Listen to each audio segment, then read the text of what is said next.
अभंग क्रमांक 75. गवळी याची ताकपेरे कोण पोरे चांगली, एवढा त्यांचा छंद रेवा.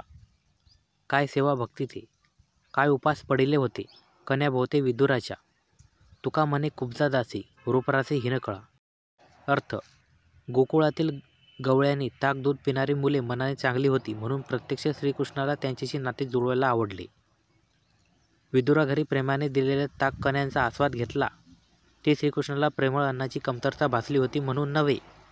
तुकाराम महाराज म्हणतात, अत्यंत कुरूप अष्टवक्रा कुब्जा दासी तिच्या भक्तिप्रेमाने श्रीकृष्णाला ती प्रिय झाली होती. अभंग क्रमांक 76.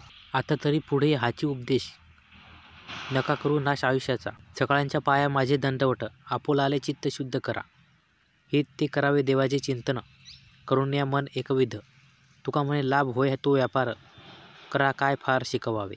अर्थ: तुकाराम महाराज प्रापंचिक मनुष्याला विनवून सांगतात की आयुष्याच्या स्वतःच्या हाताने नाश करू नका. या जीवनाचे सार्थक करण्यासाठी आपले चित्त शुद्ध ठेवा.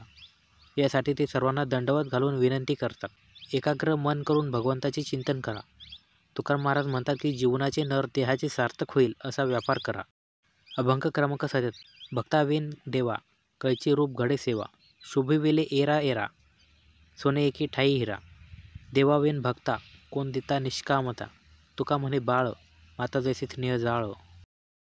अर्थ: भक्ता वाचून देवाची सगुण भक्ती कोण करेल. भक्तामुळे भगवंताला महत्त्व प्राप्त होते.